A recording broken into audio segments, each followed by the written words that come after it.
आज से ठीक 19 दिन पहले यानी 3 मई को वर्ल्ड प्रेस फ्रीडम डे था। एक पत्रकार होने के नाते मुझे उस दिन कई बधाइयाँ मिली, लेकिन मैं ना ही किसी को विश किया और ना ही बधाइयाँ दी, क्योंकि मैं उस दिन बहुत उदास था। और उदास इसलिए कि रिपोर्टर्स विदाउट बॉर्डर्स के मुताबिक प्रेस फ्रीडम इंडेक्स में भारत को 180 देशों में से 142वां रैंक मिला, जो बहुत ही दुखदाई और सोच में डाल देने वाली है।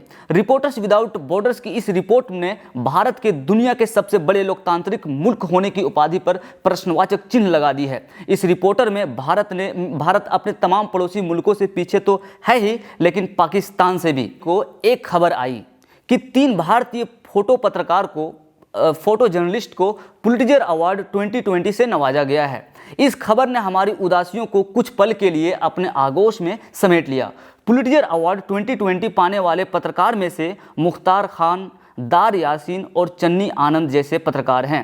हालांकि सूचना एवं प्रसारण मंत्री प्रकाश जावड़ेकर ने रिपोर्टर्स विदाउट बॉर्डर की इस रिपोर्ट की कड़ी निंदा की है और इस रिपोर्ट को मानने से भी इनकार कर दिया है। साथ में जावड़ेकर साहब ने धमकी भी दे डाली है कि हमारी सरकार इस सर्वे को एक्सपोज करेगी। जावड़ेकर ने उसी अंदाज में धमकी देते हुए मानने से इनकार कर दिया जिस अंदाज में इन्हीं के सहपाठी और भाजपा सांसद निशिकांत दुबे ने कुछ महीने पहले भरी संसद में जीडीपी को मानने से इनकार कर दिया था, यह कहते हुए कि जीडीपी का फॉर्मूला गलत है और 1934 से पहले यह फॉर्मूला नहीं था, तो दुनिया कैसे चल रही थी। तो मेरे दोनों सांसदों से यह गुजारिश है कि आप यह भी कह दीजिए कि 1947 से पहले संविधान भी नहीं था, तो हम संविधान को क्यों माने। बहरहाल इन तमाम उठापटक और सरकार की झूठ भरी फरेब रवैये के बीच चलिए उन तमाम सवालों का जवाब तलाशने की कोशिश करते हैं जो भारत को दुनिया का सबसे बड़े लोकतांत्रिक मुल्क होने की उपाधि को कटघरे में लाकर खड़ा करती है। नमस्कार, मैं एजाज और आप देख रहे हैं नेशन स्पीक्स इंडिया। आपको पहले यह बता दें कि आज के दौर में भारत के अधिकांश मुख्य धारा की मीडिया सरकार के हाथों में बिकी हुई है। यह मीडिया की आड़ में सरकार की पीआर एजेंसी के रूप में भी काम कर रही है। यह कहना बिल्कुल भी गलत नहीं है। यह तथाकथित मीडिया यहीं तक नहीं है रुके हैं, बल्कि सरकार के इशारे पर समाज में नफरत की जहर फैला चुके हैं। समाज को धर्म के आधार पर अपने नफरत भरी एजेंडे से बांट चुकी है।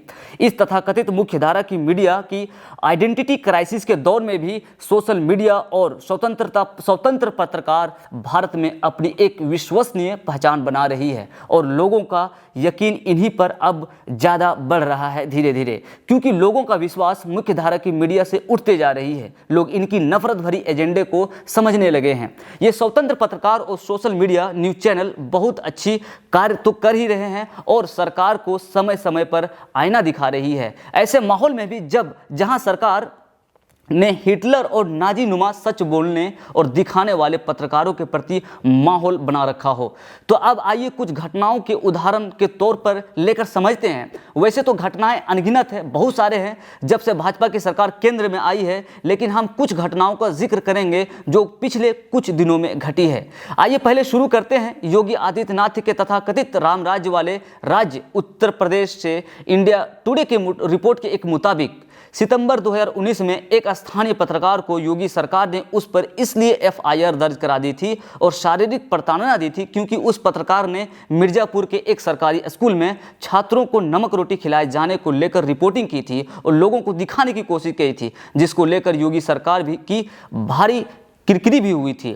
दूसरी घटना भी उत्तर प्रदेश से ही है। द वायर में छपी एक रिपोर्ट के मुताबिक योगी सरकार ने पत्रकार और द वायर के ही को फाउंडर सिद्धार्थ वरदराजन को समन किया था सवाल जवाब करने के लिए, क्योंकि उसने योगी सरकार द्वारा लॉकडाउन के नियमों का ना पालन करने पर रिपोर्टिंग की और सत्य जनता के सामने रखने की कोशिश की थी, जिसे लेकर योगी सरकार परेशान थी कि हमारी सरकार केंद्र में है और राज्य में भी, फिर भी एक छोटबहिए पत्रकार की क्या औकात जो हमारे खिलाफ रिपोर्टिंग करे, अतः इन्होंने इस पत्रकार को समन कर डाला।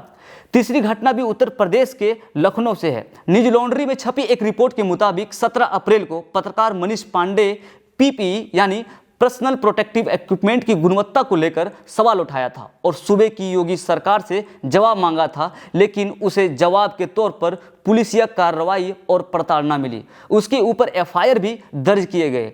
पुलिस ने घंटों लॉकअप में पूछताछ की। अगर हम गौर करें तो पता चलता है कि कोई भी महीना या सप्ताह खाली नहीं हो, खासकर उत्तर प्रदेश में, जहां सच दिखाने और बताने वाले पत्रकारों को योगी सरकार के द्वारा परेशान ना किया जा रहा हो। अब आते हैं चौथी घटना पर, जो बहुत ही महत्वपूर्ण है और सोशल मीडिया के साथ साथ देश और दुनिया के तमाम बड़े बड़े अखबारों में सुर्खियां बटोरी है।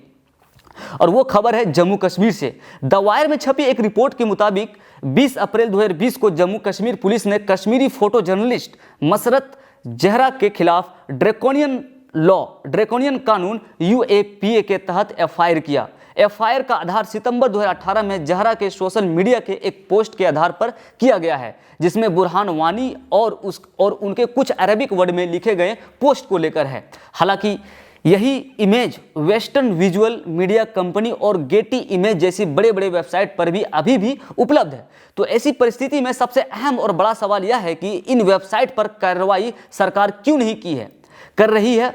और दूसरा सवाल यह है कि जम्मू कश्मीर प्रशासन को 16 महीने क्यों लगे एफआईआर करने में, क्योंकि यह पोस्ट सितंबर 2018 में ही डाला गया था। तब तक पुलिस कहां सोई हुई थी? क्या UAPA के तहत एफआईआर करना पत्रकारों के खिलाफ कोई नई साजिश की ओर इशारा करता है, खासकर ऐसी जगह जो हमेशा लॉ और कानून के दायरे में रहती है? आपको बता दें कि जहरा एक होनहार पत्रकार है जो महज 26 वर्ष की है और वह अल जजीरा और वॉशिंगटन पोस्ट जैसे बड़े अंतर्राष्ट्रीय मीडिया के लिए कश्मीर से स्टोरी भी करती रही है।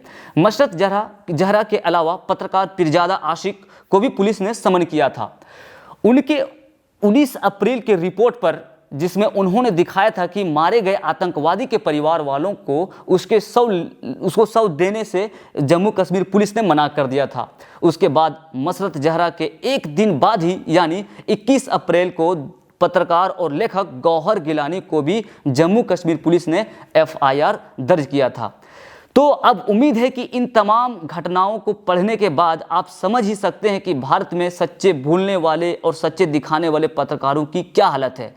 रिपोर्टर्स विदाउट बॉर्डर की इस आंकड़े के मुताबिक भारत को जो 142वां रैंक मिला है वह परिस्थिति के हिसाब से एक सम्मानजनक रैंकिंग है। अगर ज़्यादा हकीकत और जानने की कोशिश करेंगे तो ये रैंकिंग का दायरा 180 रैंक भी कम पड़ सकते हैं। अभी के लिए बस इतना ही। इस तरह की तमाम खबरों के साथ जुड़े रहने के लिए आप देखते रहिए नेशन स्पीक्स इंडिया। शुक्रिया।